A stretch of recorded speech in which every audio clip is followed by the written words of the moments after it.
the nature of oxide TeO2 and hydride TeH2 formed by tellurium Te respectively are। देखिए guys, हालांकि ये वाले जो क्वेश्चंस हैं इसमें कुछ थोड़े से कंसेप्ट यूज हो, ऐसे डायरेक्ट कंसेप्ट यूज हो जाते हैं जो कि एनसीईआरटी में दिए गए हैं, लेकिन आपको मैं कुछ तो एक दो पॉइंट बताता हूँ ताकि इससे रिलेटेड जब भी कोई क्वेश्चन आए आपको दिक्कत ना हो। देखिए जो टेलुरियम है Te, इसकी जो ये है एक ग्रुप 16 का एलिमेंट यानी ऑक्सीजन वाले ग्रुप में आता है, और इसकी जो कॉमन ऑक्सीजन स्टेट है वो -2 से 6 तक वेरी करती है ना। ओके, तो अब क्या होता है, जैसे जैसे ऑक्सीजन स्टेट इंक्रीज हो रही है, जो ऑक्सीडाइजिंग एजेंट की कैपेबिलिटी है वो इंक्रीज होती रहती है फ्रॉम लेफ्ट टू राइट, है ना। और इन जनरल एक हैंड रूल होता है कि ऑक्सीजन स्टेट अगर 0 से ज़्यादा है ना, तो ज़्यादातर वो ऑक्सीडाइजिंग एजेंट की तरह बिहेव करता है because it can gain an electron, and oxygen state less than 0 होगा तो जनरली वो एक रिड्यूसिंग एजेंट की तरह बिहेव करता है because it can lose an electron, right.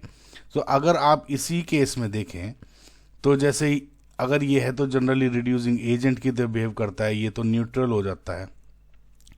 Okay, +2 में थोड़ा माइल्डर ऑक्सीडाइजिंग एजेंट होता है, +4 में अच्छा ऑक्सीडाइजिंग एजेंट होता है, +6 में बहुत ही ज़्यादा वेरी स्ट्रॉन्ग ऑक्सीडाइजिंग एजेंट हो जाता है, क्योंकि +6 है, इसके आगे नहीं जा सकता है, लूज नहीं कर सकता, लेकिन ये सिर्फ और सिर्फ गेन कर सकता है इलेक्ट्रॉन्स, है ना।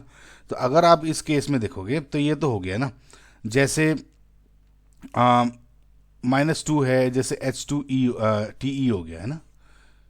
ओके, तो जो कि आपको दिया हुआ है 0 में जो Te टेलुरियम हो गया डायरेक्ट, +2 में TeCl2 हो जाता है, TeO हो जाता है, +4 में TeO2 हो जाता है, +6 में TeCl4, तो जनरली ये वाली हो जाता है।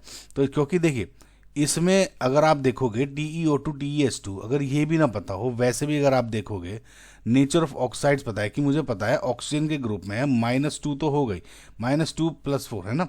अब इसके बाद क्योंकि +6 तक ही है, TeO2 में Te की क्या हो जाएगी, 2 × 2 = 0, Te = +4 ऑक्सीजन स्टेट में होता है, और TeH2 में ये हो गया अगेन, है ना, Te हो गया इसमें -2, सो -2 से तो नीचे जा नहीं सकता, ये तो अच्छा रिड्यूसिंग एजेंट है, वैसे भी आपको पता है। और ये क्या है TeO2 यहाँ पे, क्योंकि +4 के पास वो एक ही है, लेकिन it can still lose multiple electrons, है ना।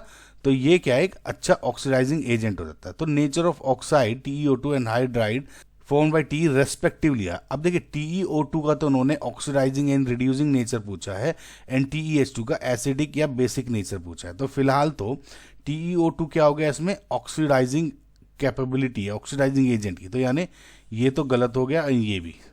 अब इस TeH2 में देखिए आपको मैं एक चीज़ बताता हूँ, जैसे ग्रुप उसमें सल्फ ऑक्सीजन वाले ग्रुप में ऑक्साइड बनाओगे आप, जैसे ऊपर से नीचे आओगे, sulphur SO2 SeO2 TeO2 PbO2 and polonium oxide हो गया TeO2, ये TeO2 है सब के सब, है ना।